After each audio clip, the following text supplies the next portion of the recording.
My name is Aisha El Hassan. I am 36 years old and live in Houston, Texas.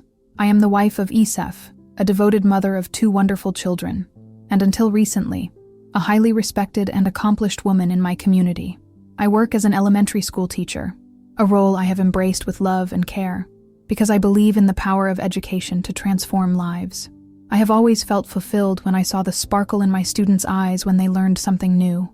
I saw myself as a gardener of the mind, cultivating seeds of hope, knowledge, and integrity. And most of all, I have always been a woman of faith, a faith that shaped every step I took, every choice I made, every word I spoke. I grew up in a loving Muslim home, surrounded by traditions that were as natural to me as breathing. My husband, Isef, shares this same legacy. We have been rooted in the teachings of Islam since childhood. Our families taught us the importance of prayer, fasting, and righteous living. We prayed together at sunrise, fasted with discipline during the holy month of Ramadan, and on Fridays, we would religiously gather at the mosque with other brothers and sisters of the faith. Our home was marked by the soft sound of Quran recitations, the aroma of hot tea served after prayers, and the deep conversations about life and faith that we shared with friends who came to visit. Our faith was alive, active, vibrant. Isef and I were always looking to do more for others, to help those in need, and to participate in community outreach that helped lift up those who had fallen. I had always believed that to live a purposeful life, one must follow the paths of kindness, honesty, and obedience to Allah. But what I didn't know was that even the strongest faith can be tested in ways that defy all logic. That there are trials that come like sudden storms, sweeping away everything in their path, even that which we thought was firmly rooted within us.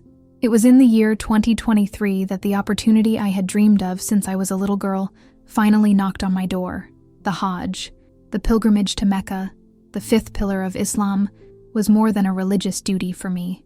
It was the fulfillment of a promise I had made to myself when I was still a child, listening to my grandmother talk with tears in her eyes about the emotion of seeing the Kaaba with her own eyes.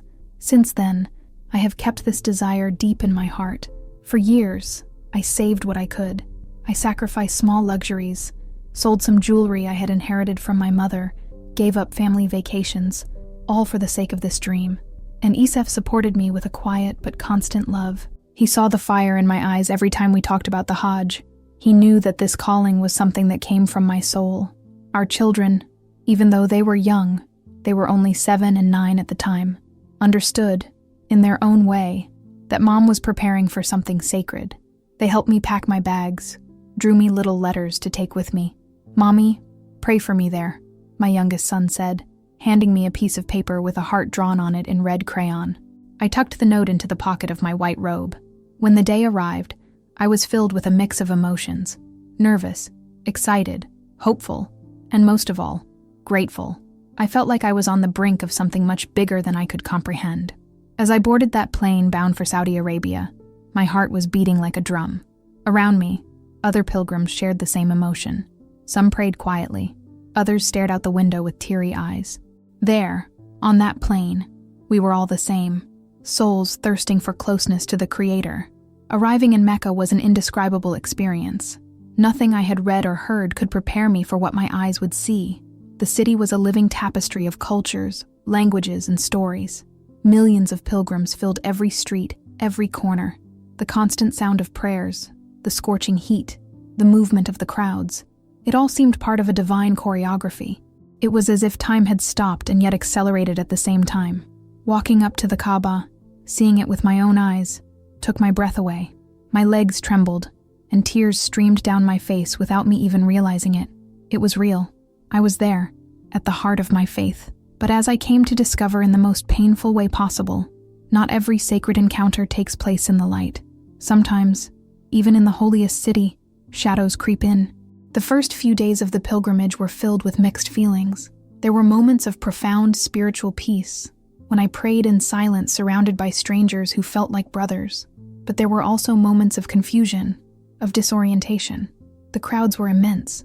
The routine was physically exhausting, and the heat was almost unbearable. I followed the rituals with devotion. I made the tawaf. I drank the Zamzam water. I passed through the mountains of Safa and Marwa. But something in the air seemed off, as if a silent warning was trying to get my attention, but I didn't know how to interpret it. And then, on the 7th day of Hajj, my life changed forever. The heat seemed to have multiplied that day. The sky was clear, with no shade to protect us, and the ground burned beneath our feet. The crowds moved like an endless sea.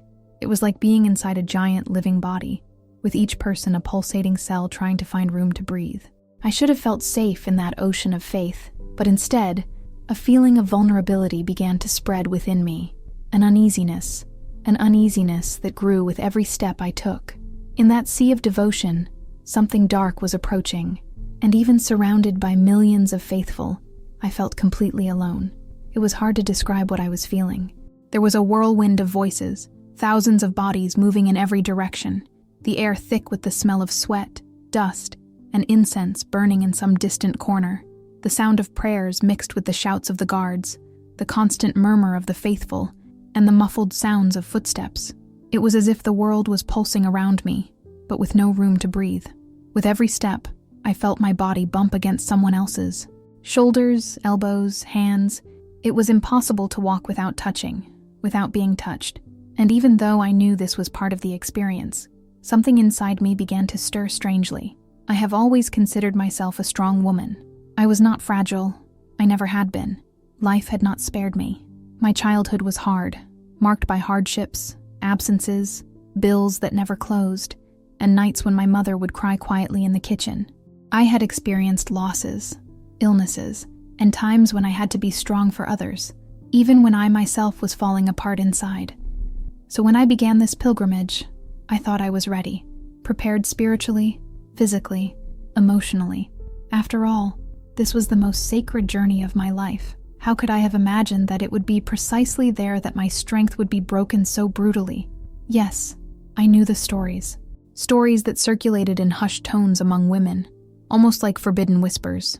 Some spoke of unwanted touching, others of even worse situations.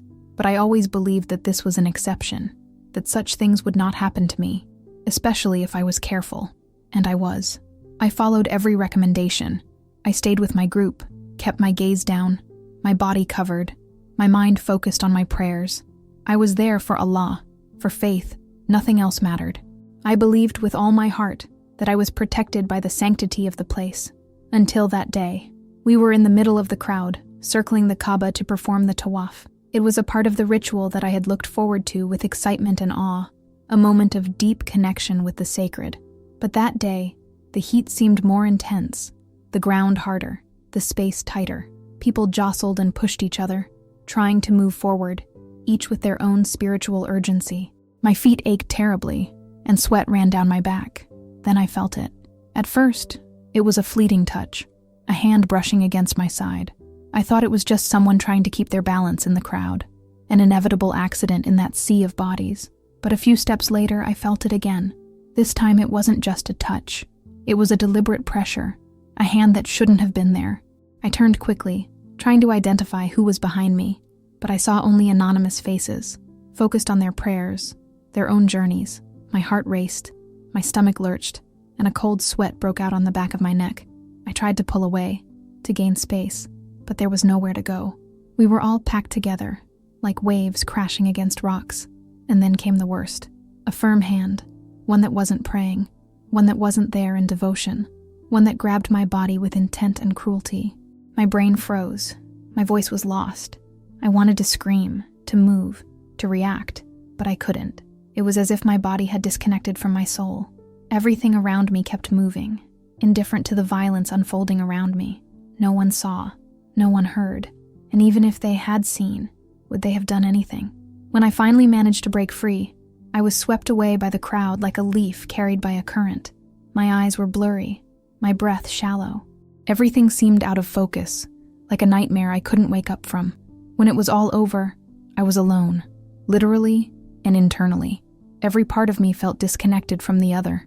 My feet kept walking, obeying the flow of the pilgrimage, but my soul had stopped there, in that moment, in that touch. In the small hotel room where I was staying with my group, reality hit me hard. That was when the real pain began. It wasn't just physical. It was a deep mourning, as if a part of me had been forcibly ripped out. I cried, silently, so as not to wake anyone. I curled up in the corner of the bed and cried like a child. I felt dirty, unworthy, abandoned by God and everyone. How could this happen to me? How could something so wicked happen in such a sacred place? The shame was overwhelming. I told no one, not Isef, not the women in the group, not even Allah in prayer, because I couldn't find the words. I felt like if I did, something inside me would completely disintegrate. And then, somewhere crooked inside me, there was the doubt. Was it me who was at fault? Should I have protected myself more? Dressed differently? Walked away? Shame mixed with anger and guilt, creating a silent poison that ate away at me from within. For the next few days, I just wanted to leave, to finish the Hajj and go home, to pretend nothing had happened. But that was impossible. Something inside me was different. There was a growing darkness that I couldn't ignore. Soon the symptoms began. Nausea, dizziness, constant pain in my back and breasts. At first, I thought it was exhaustion.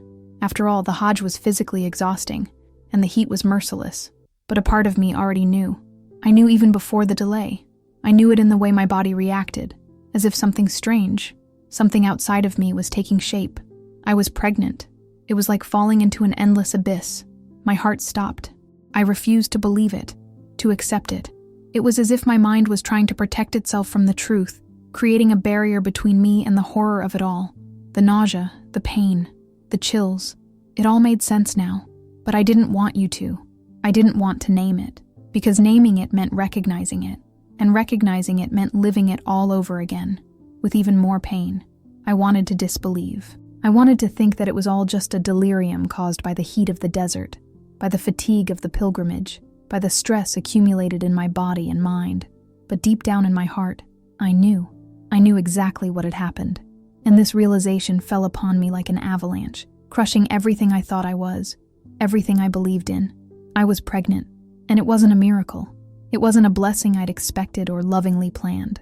It was the silent, cruel consequence of an act I couldn't even put into words, without feeling my chest rip apart from the inside. It was a living reminder of a pain I could barely name, let alone face. In the days that followed, walking became more than a physical effort. It was a struggle not to collapse. Every step I took alongside other pilgrims, every prayer I murmured with effort on dry lips, was a desperate call for strength I no longer had. I wondered how God could have allowed this. Why me? In Mecca, in the heart of faith, at the moment when I was most vulnerable, and at the same time most surrendered. I wanted to tell Yusuf. I needed to. You deserved to know the truth. But the shame was suffocating, almost physical. It felt like a hand squeezing my throat every time I tried to form the words. How could I tell the man I loved that I carried within me a mark of the deepest pain I had ever felt? How could I confess that I had been violated in the most sacred place on earth? How could I explain something that even I could not accept? It wasn't just fear. It was a sense of betrayal. As if, by admitting this, I was betraying my faith, my family, my identity, everything I knew, everything I was. I continued the pilgrimage, following the ritual steps, my body weary and my soul in ruins. Each new day took me further away from the person I had been and plunged me into an internal desert where nothing made sense. It was in this state that I arrived at Mount Arafat, a place where hearts turned to God in repentance, where the faithful raise their hands and cry out for mercy. I joined the thousands around me, but inside I felt completely alone. I knelt down, closed my eyes, and let the tears flow. There were no more words, only pain. And then something happened. At first I thought I was passing out. The sound around me began to fade. The voices grew distant, the chants faded. A strange silence took over. It wasn't normal silence. It was thick, full, as if the world had stopped breathing. Then darkness came, not as if I were asleep, but as if I had been torn from reality. My body was weightless, and there was no time. I was floating, suspended. I don't know how long I stayed there. Minutes? Hours? An eternity? The only thing I knew was that, for the first time in a long time, I felt no pain. I felt no fear. There was only peace. A peace so pure, so perfect, that it made me forget for a moment everything I had experienced. And then, I felt it. A presence. Strong, deep, overwhelming, but at the same time gentle, loving, impossible to describe in human words. There was no sound, but I knew I was not alone. This presence knew me. It knew every part of me, the trauma, the shame, the fear, even the thoughts I had never told anyone. And yet, there was no judgment, just love, a love so vast that it engulfed me whole. The light came soon after, soft, warm, almost maternal. It gradually formed, like a dawn in the middle of the void. And then, from the light, a figure emerged. It was a man, tall, bathed in a light that came not from the sun, but from his very being. His face shone with an impossible beauty, but it was his expression that broke me. He looked at me with eyes that held the universe, infinite compassion, understanding pain, and a love that seemed to have known me since before I was born. I had never seen that face, but my heart recognized it, before my mind understood. Jesus.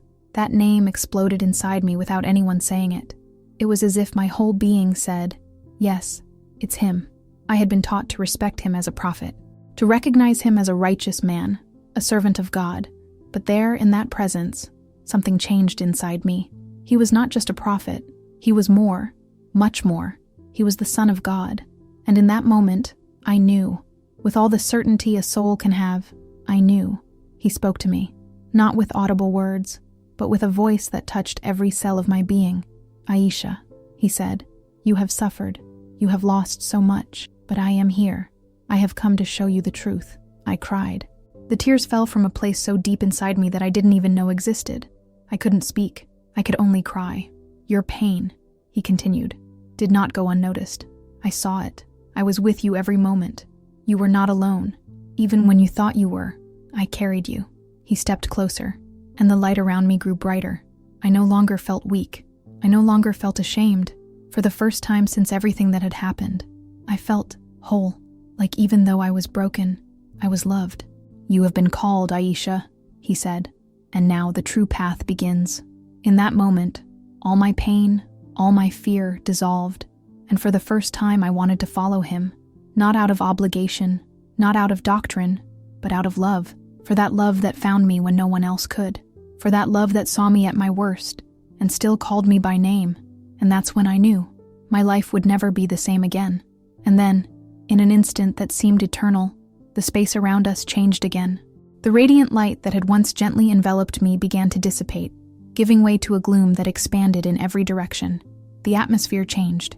It was as if I had been transported from a place of revelation to a realm of shadowy silence. Everything seemed denser, colder, more distant from life. The warmth of love I had felt before gave way to an unsettling emptiness. And yet Jesus was still there, steady at my side, like an anchor in the growing darkness. The new environment seemed infinitely vast, yet barren, like an endless desert beneath a dull sky. There was no wind, no sound, no movement, only emptiness and the invisible weight of something I could not name.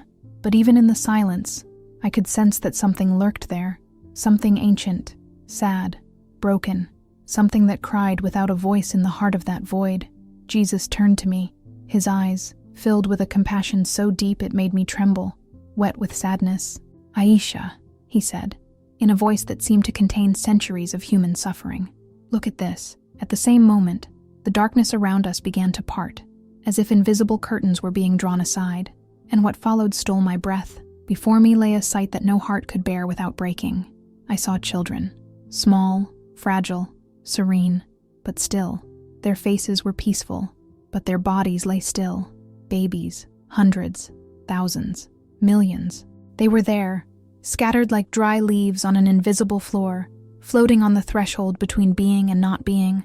None of them cried, none of them moved. Their spirits seemed suspended, as if they had never been allowed to truly live. My heart began to ache in a way I had never felt before. It was as if each child represented a lost beat of my own heart. My knees felt weak. The pain of those souls was like a silent scream that tore at the fabric of eternity, and I cried. I cried like a mother who has lost 1,000 children. I cried until my body felt empty of tears. Who are, I managed to whisper, suffocated by the pain. Jesus approached, and his voice sounded like an echo of mourning. These are the children who never had the chance to know the truth, those who left before hearing the voice of hope, those who never saw the light of love that saves. Some died before they were even born. Others were taken without ever having the chance to choose. His words fell on me like stones. I remembered what I had been carrying in my womb. I remembered the pregnancy that still filled me with fear, revulsion, and guilt. And in that moment, I understood the depth of what he was showing me. It wasn't just about my trauma. It was about something much bigger. It was about lives that were never fulfilled, stories that never began, souls that awaited redemption. Salvation, I whispered, almost without strength, as if the word burned my tongue. Salvation through me, he replied, firmly and tenderly. It is through me that they will find the Father. It is through me that everyone, even the least and most forgotten, can be saved.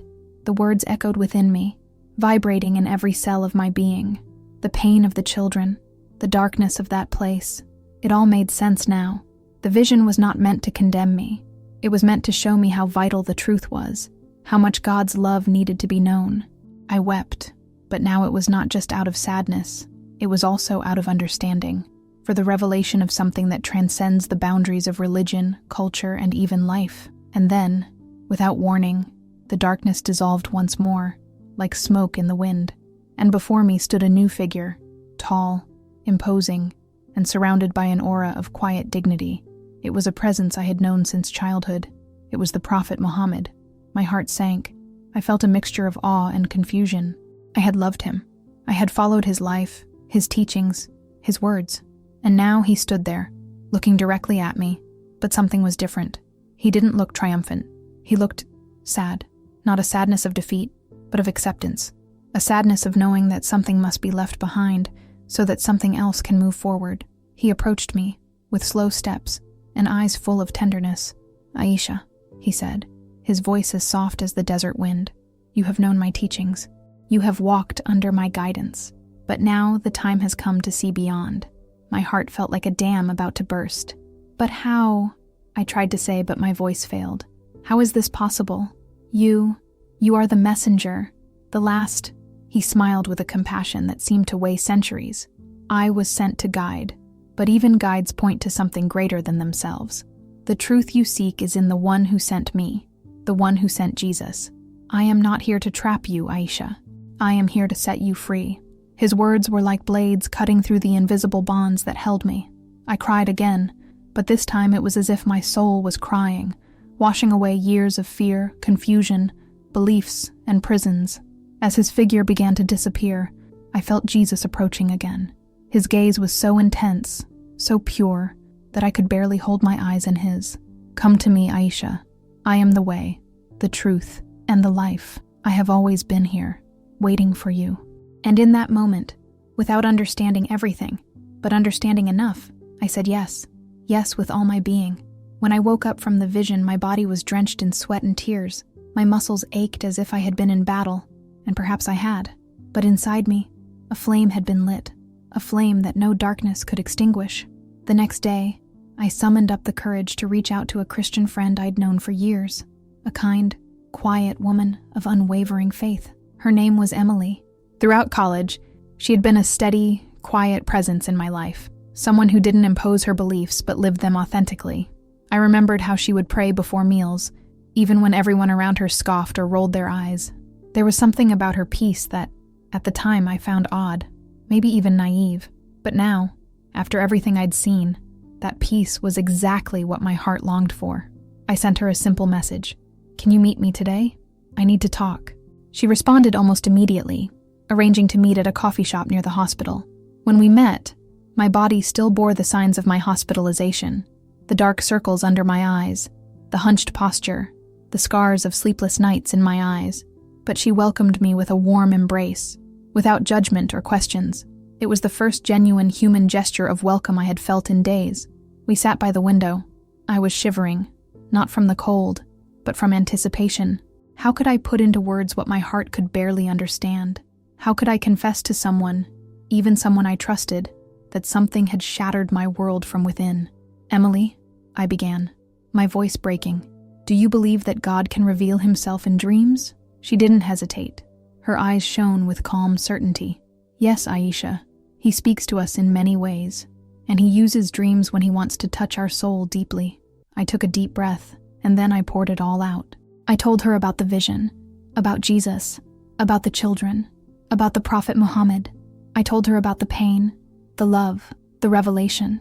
I told her how my faith was in ruins, how my heart was torn between what I had always known and what now called to me with an undeniable force.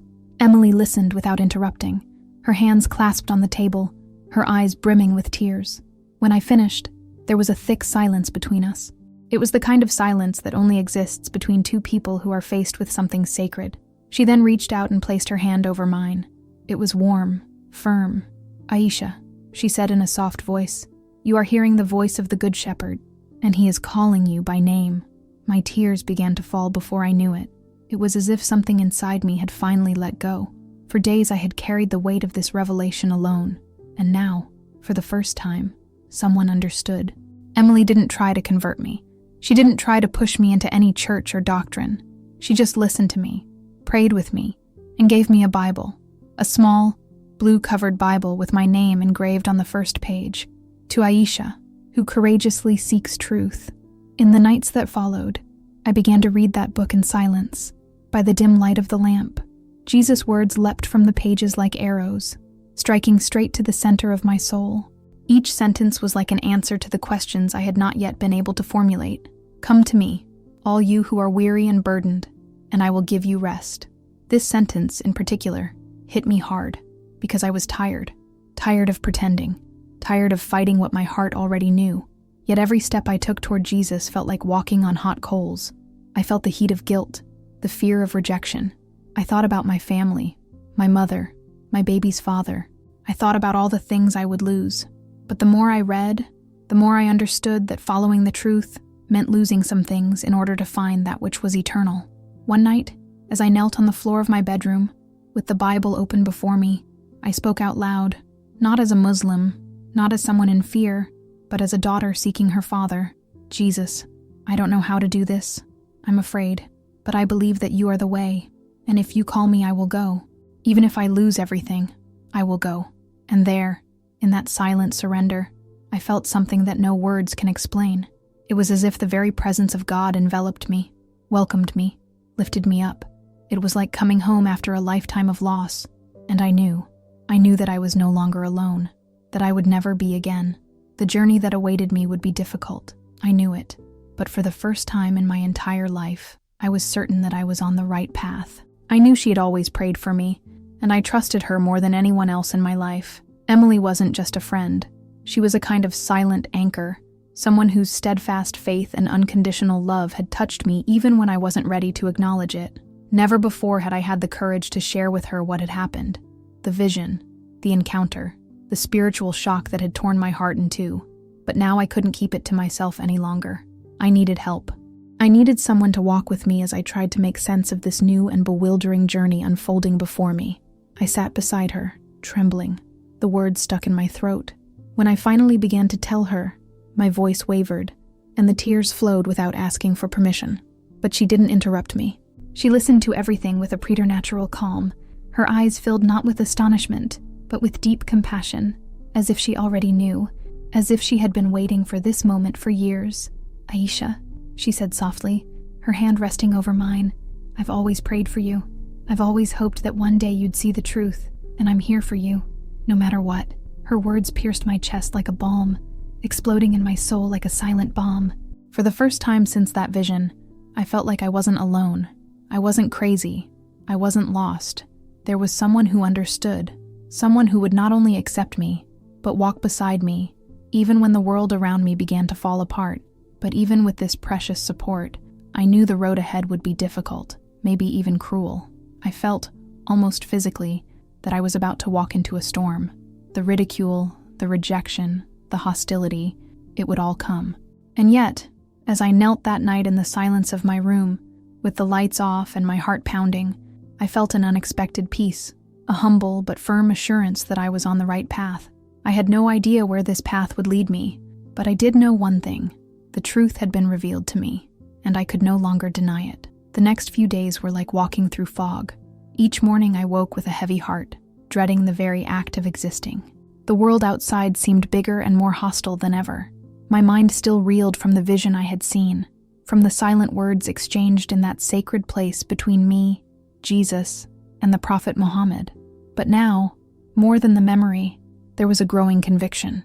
My life would never be the same. I couldn't go back. I couldn't attend the mosque with the same fervor as before. Every step in that direction felt like a betrayal of the light that now burned in my chest. The verses of the Quran, once so familiar, sounded distant, like echoes of something that had lost its flavor. It was as if my spirit had been transplanted to a new place, and everything that didn't belong in this new world simply vanished. In the solitude of my apartment, I sat in front of the Bible Emily had given me, the same one that had occupied a forgotten shelf on my bookshelf for years. For so long I had seen it as just one book among many, but now it pulsed. Every word seemed alive. I read slowly, savoring the Gospels like someone discovering a new but strangely familiar language. I am the way, the truth, and the life. Those words seeped into me like water into dry ground, and I wept. I wept with fear. I wept with joy. I wept with longing, as if all my life I had been missing something I never knew existed. Jesus was not just a historical figure, nor a wondrous prophet. He was real, alive, present, and in some inexplicable way, passionately interested in me. But with each day, that the light within me grew brighter, the shadows of isolation grew longer. I couldn't share this with my family. How could I? My parents had raised me in the Muslim faith with such love, such care. They were proud of me, of my devotion, of my identity rooted in Islam. To tell them now wouldn't just be disappointing them. It would be destroying them. It would rip my mother's heart out, dishonor my father's legacy, and along with it, destroy everything I knew about myself. So I withdrew. I stopped going to the mosque. I avoided phone calls, meetings, invitations. When people asked me if I was okay, I lied. I said I was tired, busy, discouraged. But the truth was different. I was falling apart inside. I was trying to keep a bridge that had already collapsed standing. Loneliness crushed me. It hurt to breathe. It hurt to wake up. It hurt to remember that I no longer had a community, that I had lost the belonging that had been my safe haven for my entire life. Now I was on the high seas, alone, adrift, but guided by a light that, though new, was irrefutable. One night, as I was leafing through the Bible with trembling hands, I received a message from my mother. "Daughter, I am worried. You have not been coming to the mosque. You have not been answering my calls. Are you all right?" I stood there, holding my phone in my hands for hours. Her words burned. How could I respond? How could I explain that her faith, the same faith that had cradled me since birth, was no longer my home? How could I say that I had found something I never knew I was looking for, but now could no longer live without? And I knew, there, in that silent moment, that the moment of choosing was approaching. I sat there, frozen, watching the door of the cafe still swing gently as Illa hurriedly left. The surrounding sounds remained the same, the clink of cups, the indistinct murmur of conversation, but inside me, everything had changed. It was as if the world had stopped for a moment, just to remind me that despite the peace I had found in Christ, this journey would come at a high price. My chest ached. It wasn't just the heartbreak of losing a childhood friend. It was confirmation of what I feared most, that my new path would cost me everything I knew.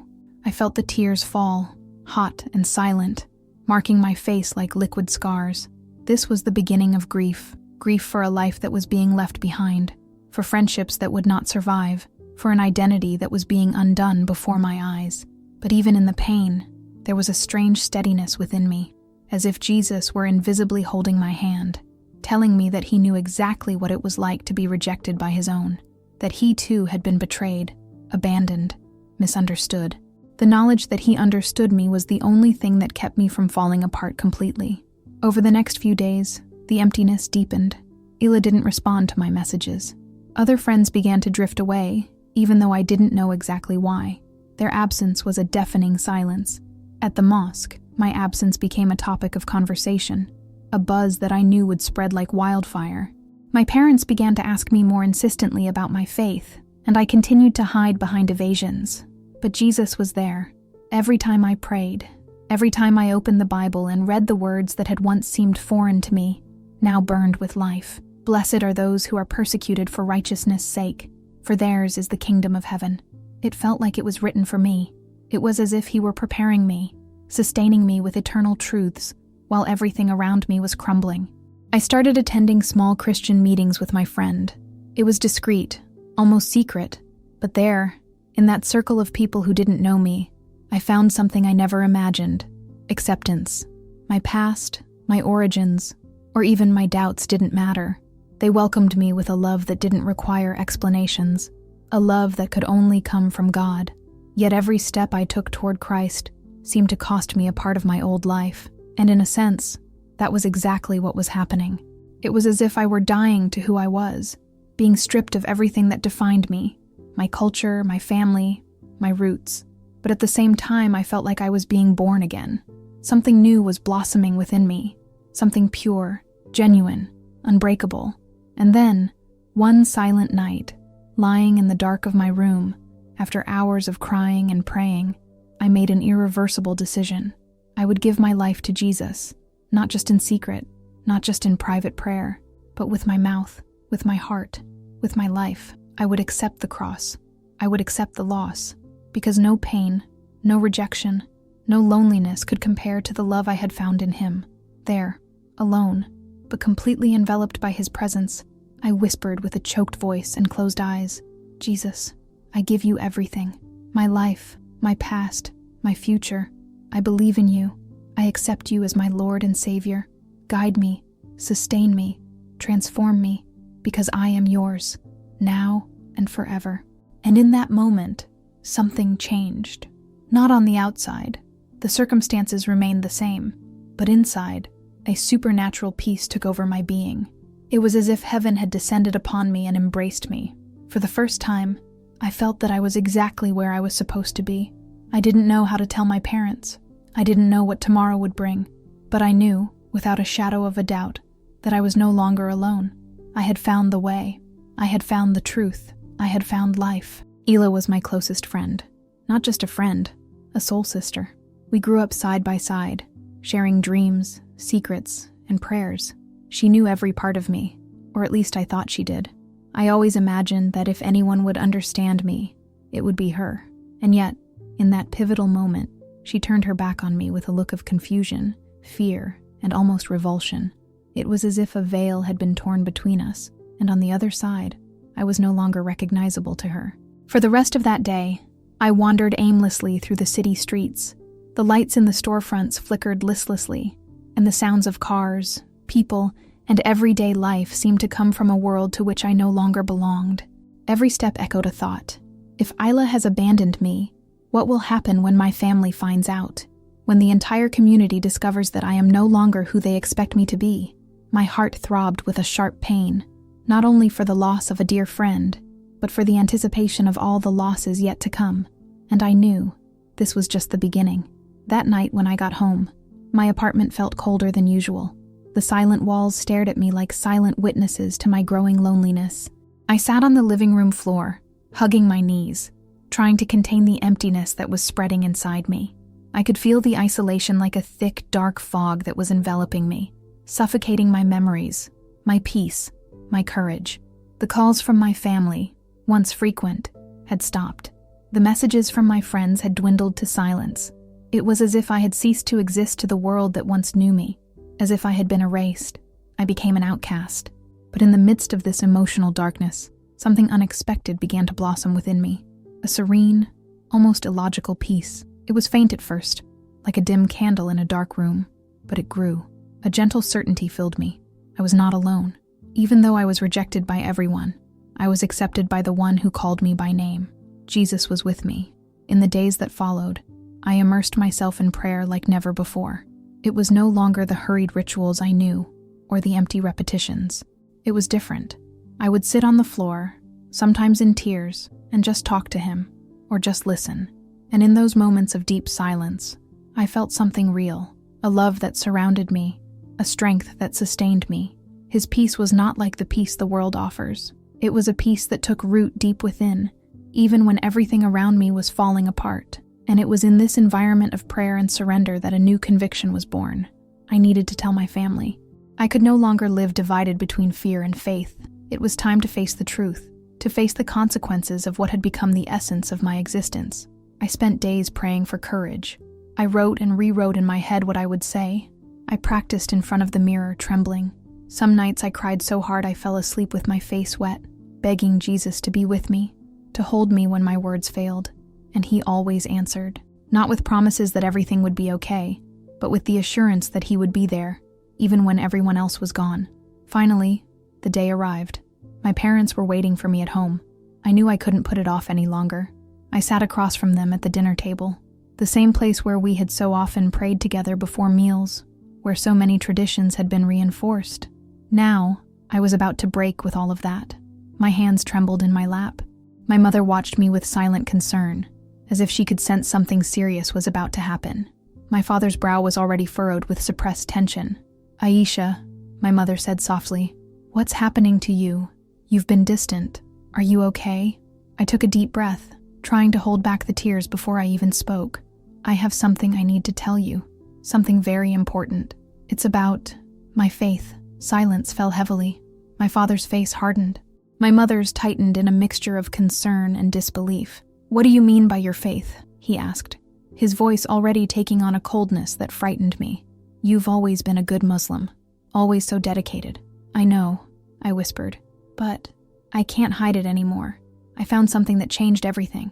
Jesus. I believe he is the way, the truth, and the life. I don't believe in Islam anymore. I'm Christ's now." For a moment, only the sound of the wall clock filled the space. Tick-tock, tick-tock. My mother's face changed, her eyes wide, her hands covering her mouth as if to keep the pain from escaping. My father pressed his fists against the table, his eyes blazing with indignation. "You've lost your mind," he said through clenched teeth. "You're spitting on our faith, our history, everything we've built. This is a betrayal, Aisha. This is a disgrace." "I'm not betraying you," I replied, my voice shaking but firm. "I'm following what's true. Jesus found me.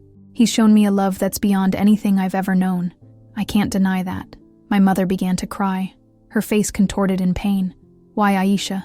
Where did I go wrong? I gave you everything.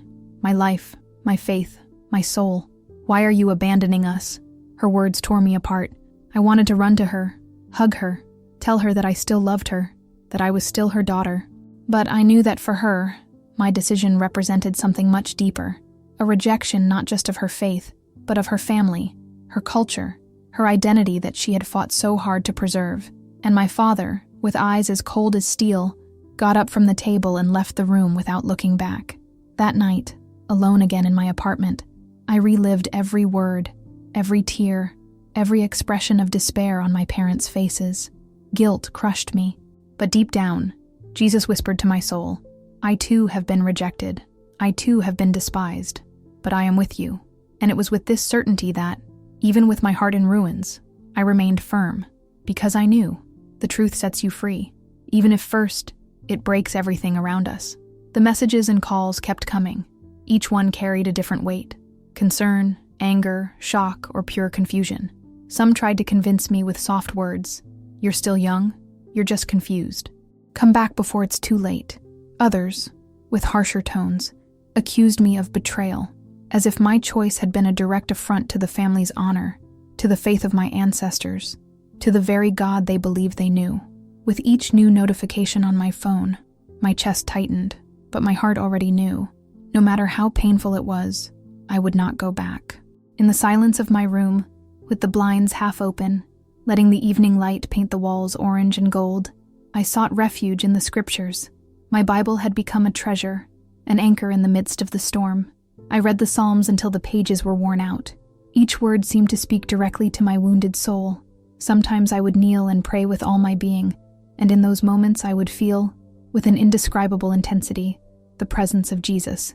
It was as if he were there, beside me, holding me without saying a word, just enveloping me in his silent, steadfast love. His love was real. It was warm, enveloping, rock solid, unlike anything I had ever felt before. Still, the pain didn't disappear overnight. There were nights when I would break down completely. I would cry until I had no more tears left, sobbing into the darkness. Dark thoughts tried to invade. Did I make the right choice? Was it worth it? Questions that came like treacherous whispers in the middle of the night. And even with all the divine comfort I received, I was human.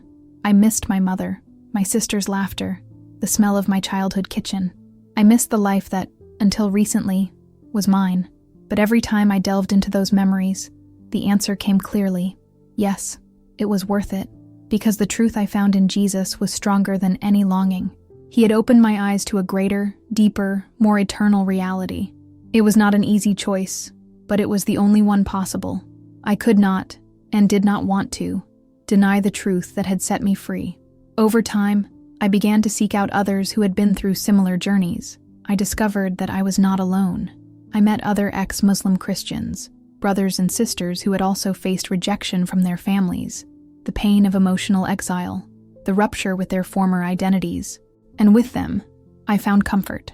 There were tears, yes, but there was also strength, joy, and a living faith. We were survivors, not just of persecution, but of lies, fear, and guilt. I decided to visit a small Christian church in my neighborhood, a little hesitant, not knowing how I would be received. But as soon as I walked through those simple wooden doors, I was welcomed with sincere hugs, warm smiles, and looks that said, "You belong here." They didn't ask about my past. They didn't demand explanations. They just loved me. For the first time in a long time, I felt like I wasn't a stranger. I had found a new family, not by blood, but by faith, and that changed everything. During the first few services, I sat quietly in the pews, struggling with a whirlwind of emotions, as the pastor spoke about grace, about forgiveness, about God's love that covers a multitude of sins. Something inside me was simultaneously breaking and rebuilding itself. I remembered the days when I would pray in the mosque with my family, the rugs spread on the floor, the prayers in unison, and a sweet sadness would visit me. But along with it came a new joy. I hadn't denied it all. I had been led to something greater. I hadn't rejected my origin. I had embraced my destiny. One such Sunday, as the choir sang a song about the Lamb of God, who takes away the sins of the world, I was struck by a sudden clarity. Jesus had not died just for me. He died for my family too, for my parents, for Illa, for every person who rejected me. The same love that reached me in that dream, in that vision, in that morning of pain, was also extended to them. It was then that I understood what it meant to be an ambassador for Christ.